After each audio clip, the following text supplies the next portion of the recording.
भद्रमुष्यमाक्षप्रतित्राहस्रेङ्गीस्तुष्टवांसस्तनभिः विषयमदेवहितं यदायुः स्वस्ति न इन्द्रो वृद्धश्रवाः स्वस्ति नः पूषा विश्ववेदाः स्वस्ति नस्तार्क्ष्यरिष्टनेमिः स्वस्ति न बृहस्पतिर्दधातु।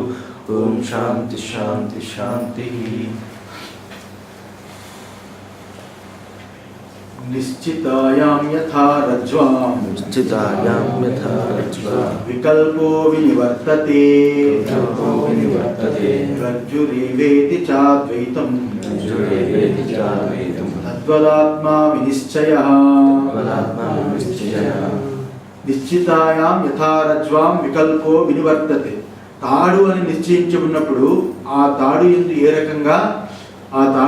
రకంగా వికల్పాలన్నీ నివర్తమైపోతాయో తొలగిపోతాయో ఆ రకంగానే ఆత్మని నిశ్చయించినప్పుడు అక్కడ అద్వైతమే తెలియబడుతుంది, అదే నిశ్చితమవుతుంది అని చెప్పి ఈ రకంగా రజ్జుః ఏవైతి నిశ్చయే సర్పాది వికల్ప నివర్తో రజ్జుః ఏవైతి చ అద్వైతం యథా తథా నేతి నేతి ఇది సర్వ సంసార ధర్మశూన్య ప్రతిపాదక శాస్త్రజనిత విజ్ఞాన సూర్యలోక కృతాత్మం నిశ్చయ అని భాష్యవాక్యము ఈ రకంగా ఉన్నది. ఏ రకంగా అంటే తాడు యందు సూర్యకిరణాల చేత చీకటి తొలగినప్పుడు సూర్యకిరణాల చేత చీకటి తొలగినప్పుడు తాడే అని ఏ రకంగా తెలియబడుతుందో త్రాడు యందు పాము అని అనుకున్నప్పుడు ఆ మసక చీకటి చేత తాడు అని తెలియక అక్కడ పాము అనుకున్నప్పుడు ఎప్పుడైతే సూర్యకిరణాలు ప్రసరింపబడి దాని యందు ఉన్న అంధకారాన్ని తొలగించి ఉన్న వస్తువుని ఉన్నట్లుగా చూపించినప్పుడు ఇది తాడే అని స్వరూపంగా ఏ రకంగా నిశ్చయం కలుగుతుందో ఆ నిశ్చయ జ్ఞానంతో సర్వ వికల్పాలు ఏ రకంగా తొలగిపోతాయో ఆ రకంగానే సర్వ వికల్పాలు తొలగిపోతాయో. ఏమిటి ఆ వికల్పాలు? అది దండమని ఒకడు, అది నీటి ధారని, సర్పమని, ఈ రకంగా అన్ని వికల్పాలు ఏవైతే ఉన్నాయో సకల వికల్పాలు ఆత్యంతికంగా నివృత్తి అవుతుంది. ఆ రకంగానే తాడు మాత్రమే ఉన్నది కానీ రెండవది లేనిది అద్వయము అని సర్వ వికల్పాలు శూన్యమవుతుంది, అద్వైతమని తెలుస్తుంది. ఆ రకంగానే ఈ ఆత్మస్వరూపము నిశ్చయించినప్పుడు జాగ్రత్తగా అని కానీ స్వప్నము, సుషుప్తి, బీజము, అంకురము ఇటువంటి వికల్పాలన్నీ ఆ ఆత్మస్వరూపం యందు సర్వ వికల్పాలు తొలగి కేవల తుర్యాత్మయై ఉంటాడు అని చెప్పి ఏ రకంగా అనగా శాస్త్రజనిత విజ్ఞానము చేతనే ఇక్కడ స్వరూపమైన ఆత్మయందు సర్వ వికల్పాలు తొలగిపోతాయి, ఇంకొక దాని చేత తిరిగిపోవు.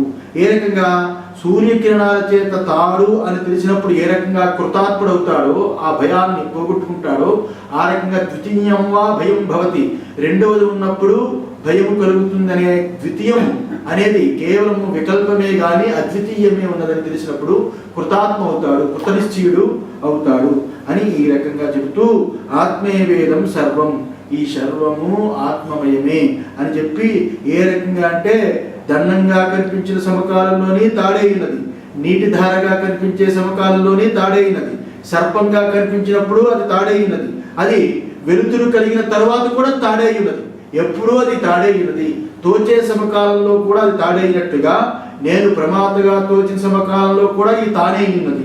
ఆ రకంగా అహంకారంగా తోచే సమకాలంలో కూడా ఈ తానే ఉన్నది, ఇంద్రియాలుగా కూడా ఈ తానే ఉన్నది. ఏది అనుకుంటున్నామో సర్వము ఆ ఆత్మే అయి ఉన్నదని ఆత్మే వేదం సర్వం అని చెప్పాడు. అలాగే అపూర్వో అనంతరో అబాహ్య అని ఆత్మయోకి పూర్వము కారణము కానీ పరము తర్వాత కార్యము కానీ లేకపోతే బాహ్యములో కానీ ఎట్టిది లేదు. సబాహ్యాభ్యంతరో యజ, ఆత్మ లోపట బయట అంతటా అజుడై ఉన్నాడు అని చెప్పాడు. అంటే ఏమిటి? పాము పుట్టడానికి కారణము కానీ పాము తాడు యందు పాము పుట్టడానికి తాడు కారణము కానీ అలాగే పుట్టిన దానికి ఈ తాడు కార్యము కానీ అలాగే బాహ్యంగా తాడు పైన పాము కానీ పాము యొక్క కదలికలు కానీ ఏ రకంగా లేనిదో ఏ రకంగా మిచ్చయో ఆ రకంగానే ఇక్కడ రెండో దాంట్లో కూడా ఆ యొక్క మంత్రంలో ఆ రకంగా చెప్పాడు. తాడులో కానీ తాడుపై కానీ పాము అనేది ఏ రకంగా లేదో కేవలము అది దోపిక అయినదే ఉన్నదో ఆ పాము తాడు పైన తాడు లోపట పాము లేనిదే తోచిన సమకాలంలో కూడా అది తోడే ఉన్నది, కానీ అది వేరుగా ఏ రకంగా లేదో ఆ రకంగానే ముందు నేను అని కల్పన కారణానికి తానికి ముందు ఏది లేదు. తానికి ముందు నేను తోచిన సమకాలంలో కూడా ఆ తాను దీనికి కార్యము కాదు, ఈ నేనుకి కార్యము కాదు. అలాగే బాహ్యమందు ఏవైతే జ్ఞానస్మృతులు అని అంటున్నామో అలాంటి జ్ఞానస్మృతులు కూడా ఎట్టిది లేని కేవల తానైన ఆత్మస్వరూపమై ఉన్నది అని చెబుతూ, అలాగే తాను అనే ఆత్మయందు లోపల కానీ బయట కానీ లోపట కానీ బయట కానీ రెండూ లేని కేవలం అజస్వరూపమై ఉన్నది. అజరో అమరో అమృతో అభయ అద్వయ ఇది అంటే అది పుట్టుక లేనిది, అమరుడు అమృతుడు అలాగే అభయుడు అయిన ఈ బ్రహ్మము ఎప్పుడూ కూటస్థాత్వయమై ఉన్నది. అటువంటి ఆత్మ ఒక్కడే అద్వితీయుడు అని, ఏక ఏవ అద్వితీయ ఇది ఒక్కడే అద్వితీయుడు. ఈ ఆత్మ తప్ప రెండవదైన వస్తువు ఏదీ లేనే లేదు అని చక్కగా ఇక్కడ క్లియర్. ఆత్మ తప్ప రెండవ వస్తువు ఏదీ లేదు. ఏది వికల్పం జరుగుతున్నా అది బుద్ధి దోషమే కానీ ఆత్మయందు ఏ వికల్పము లేదు. ఆ బుద్ధి కూడా ఆత్మయందు ఆ బుద్ధి కూడా తోచేదే కానీ ఆత్మయందు బుద్ధి పుట్టిందని కానీ నేను పుట్టిందని కానీ అంతఃకరణ కలిగిందని కానీ ఈ రకంగా ఇవన్నీ కేవలము వికల్పాలే అని చెబుతూ, ఈ రకంగా జాగ్రత్తలో స్వప్నం మిథ్య అని చెప్పడానికి ఇక్కడ ఇంత వైతథ్య ప్రకరణం అంతా కూడా జాగ్రత్తలో స్వప్నం మిథ్య అని చెప్పడానికి, జాగ్రత్త స్వప్నము రెండు మిథ్య అని చెప్పడానికి ఇక్కడికి రాలేదు. ఇక్కడ జాగ్రత్త స్వప్నము తోచే సమకాలంలో అవి సత్యమే విన్నాయి. సత్యమైనప్పటికీ జాగ్రత్త స్వప్నము అవి ఆత్మదృష్టితో మిథ్యలై ఉన్నాయి. ఆత్మదృష్టితో ఏ రకంగా మిథ్యయి ఉన్నాయి? ఆత్మీయవేదం సర్వంగా మిథ్యయి ఉన్నాయి. అదంతా సర్వం ఆత్మీయే కానీ అక్కడ వేరువేరుగా కనిపించేది వేరువేరుగా ఉన్నవి కాదు. ఆ ఉన్నట్టుగా కనిపించేది కూడా స్వరూపమైన ఆత్మయే అని చెప్పడానికే ఇంతవరకు కారికలు చెప్పబడ్డాయి అని చెప్పాము. ఇప్పుడు అవిద్య ఉపాదాన భేదవాదుల యొక్క మతం, ఈ విషయాన్ని భాష్యంతో చూడకండి, నన్నే చూడండి, భాష్యంతో పని లేదు. అవిద్య ఉపాదాన భేదం, ఈ యొక్క తాడుయందు పాము తోచడానికి అవిద్య అదే ఉపాదానమై కనిపిస్తున్నది అని మూలావిద్యకారులు ఇతర వ్యాఖ్యానకారులు ఎవరైతే చెప్పారో దీనికి అది నిరాకరణ చేస్తున్నాం. ఏమిటంటే ఇలా కొందరు చెబుతున్నారు. ఏంటంటే దృష్టాంతం ఏదైతే ఉన్నదో రజ్జు సర్పము, రజ్జువు యందు సర్పము, తాడు యందు పాము అని జ్ఞానానికి వాళ్ళు ఏం చెప్తారంటే సదసభ్యాం అనిర్వచనీయ అవిద్యాత్మకత్వం అని చెబుతారు. అంటే సదసత్తులకు సత్తు అసత్తులకు అనిర్వచనీయమైన పాము ఉపాదాన కారణం. అనిర్వచనీయమైన పాముకి ఉపాదానం ఏమిటి అంటే అవిద్యాత్మకం అని వాళ్ళు చెప్తారు. అవిద్యాత్మకం అని చెప్తారు. అదే ఉపాదాన కారణం అని చెప్తారు. అంటే అనిర్వచనీయమైన అవిద్య యొక్క కార్యమని చెప్తారు. అనిర్వచనీయమైన అవిద్య యొక్క కార్యమే పాము తోచడానికి కారణమై ఉన్నది అని. అనిర్వచనీయమైన అవిద్య యొక్క కార్యమే పాము తోచడానికి కారణమై ఉన్నది అని చెప్తారు. అంటే ఇక్కడ భాష్యకారునికి పూర్వము వైనాసికులు, వైశేషికులు, బౌద్ధులు అనేక రకమైన దర్శనాలు వాళ్ళలో ఈ రకంగా ఏమని చెప్తారంటే ఈ రకంగా కనిపించడానికి అనేక కారణాలు చెప్తారు. ఖ్యాతివాదం, అఖ్యాతి లేనిది ఉన్నట్టుగా కనిపించడం, అన్యథాఖ్యాతి వేరుగా కనిపించడం, ఆత్మఖ్యాతి నేనుగా కనిపించడం, సత్ఖ్యాతి ఉన్నట్టుగా కనిపించడం, అసత్ఖ్యాతి లేనట్టుగా కనిపించడం. ఈ రకంగా వేరు వాదనలు ఈ రకంగా పూర్వము ఆదిశంకరుడికి ముందు ఈ ఖ్యాతివాదాలు ఉండేవి. ఈ ఈ ఖ్యాతివాదాలు పెట్టుకుని తర్వాత అనిర్వచనీయ ఖ్యాతిని ఇప్పటి వేదాంతులు కూడా శంకరాచార్యులు వారు ఇలాగే చెప్పారు అని ఖ్యాతివాదాన్ని చూపించారు.